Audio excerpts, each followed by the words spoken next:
But we now need to step up as a nation. We now need to do something more than actually just being there. It is time to recognize. baarlamaanka dalka boqortooyada Ingiriiska ayaa maanta lagaga dooday qadiyada madax banaanida Somaliland iyadoo oo Sir Gavin Alexander Williamson oo kamid ah xildhibaanada ugu culus dalka boqortooyada Ingiriisku uu ku soo bandhigay in dawladda iyo dalka boqortooyada Ingiriisku ay aqoonsi buuxa ay u fidiyaan dalka jamhuuriyadda Somaliland. Sir Gavin Alexander Williamson ayaa ku andacooday in 5 milyan iyo 500 oo kun oo ruux oo reer Somaliland muddoba ay u dayacnaayeen aqoonsi buuxa oo caalamka ay ka helaan iyaga oo buuxiyay dhammaan shuruudihii lagu aqoonsan lahaa. Sir Gavin Alexander Williamson ayaa si mugle uga waramay taariikhda mugalle ee ay leedahay Somaliland in ay ahayd maxamiyad ay ka heshay aqoonsigeeda dalka boqortooyada Ingiriiska 1960 taasoo muujinaysa in Somaliland uu yahay dal jira isla markaana hore ay u aqoonsadeen dalalka caalamku.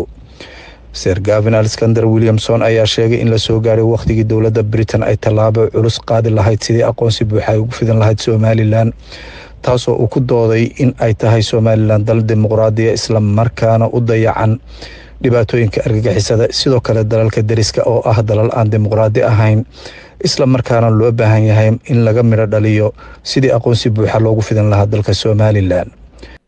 But we now need to step up as a nation. We now need to do something more than actually just being there. It is time to recognize. For too long we have resisted that. We always find excuses for inertia and inaction. Now is the time for us to start to be brave and actually reward the people that are doing the things that we as a nation ask them to do. Somaliland does not live in the easiest of neighbourhoods. It has difficult neighbours. But being a democratic country, being a country that wants to educate its boys and its girls by having a judicial system that is fair and robust, these are things that we need to be rewarding. This is what we need to be putting on a pedestal to say, this is an example that we want others to follow.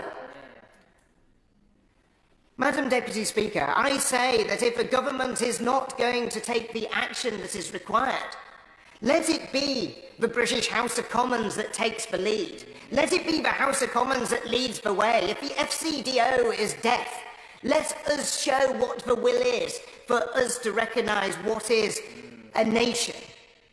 A country which has its own processes of judiciary, it has its elections, it has every function of a democratic nation that we want to see. So if the government is reluctant to do it, let this House do it. Let us make sure that we reward those who are doing what is needed and is required. Sir Gavin Alexander Williamson ayaa sheegay in dalka boqortooyada Ingiriiska iyo dalka Somaliland ay ka dhaxayso ilaaqaad aad u ballaaran oo soo taxnaa boqolaal sano taasoo uu sheegay askartii Somaliland ka tirsaneyd in ay ka dagaalantay amaba ay u hiilisay dalka boqortooyada Ingiriiska isla markaana haatan loo baahan yahay in dalka boqortooyada Ingiriiska uu hiil buuxa u siiyo dalka Somaliland.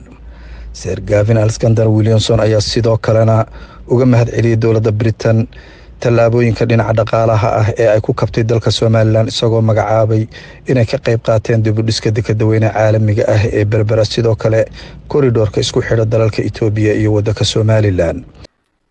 As we look at Somaliland, you see a country that is developing. You see a country that has got investment coming into it. And I'd like to thank the British government for the investment in Berbera Port, the investment on the highway north to Hargeisa.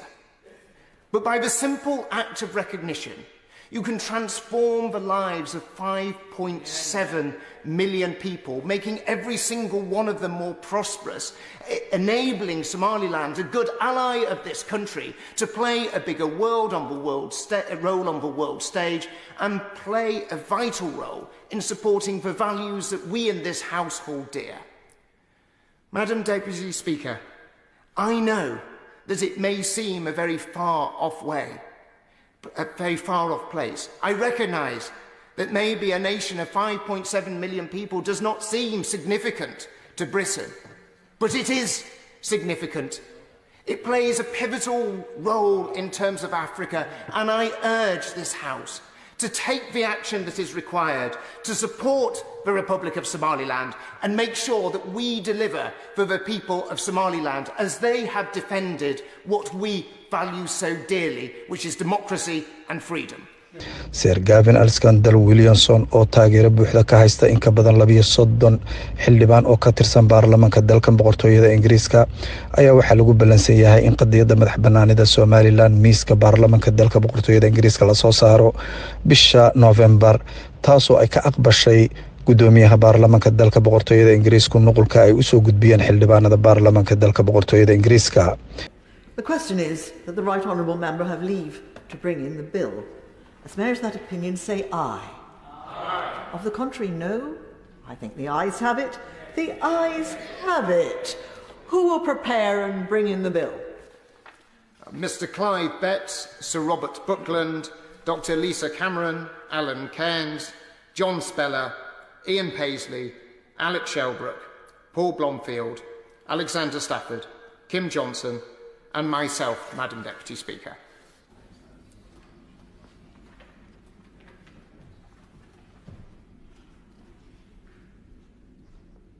Sir Gavin Williamson.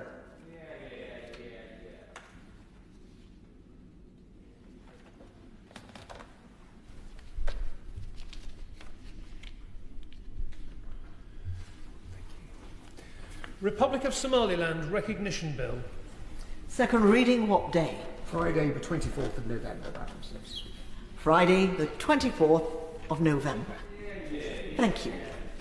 tallaabadan ayaa waxay noqonaysaa guushii ugu ballaadhnay taariikh abid ee si mug iyo miisaan leh looga doodo qadiyada madaxbannaanida Somaliland dalka boqortooyada Ingiriiska oo ka mid ah saaxiibada waaweyn ee uu leeyahay Somaliland taasoo haatan noqonaysa in ay socoto dadaal aad u xoog badan oo ka dhex socda baarlamaanka sidoo kale guriga odayaasha House of Lords taasoo haatan noqonaysa in ay jiraan dadaal aad u xoog badan oo xildhibaanada baarlamaanku ay ku doonayaan sidii loo aqoonsan lahaa dalka Jamhuuriyadda Somaliland. Dalmar warbaahinta qaranka Westminster dalka boqortooyada Ingiriiska.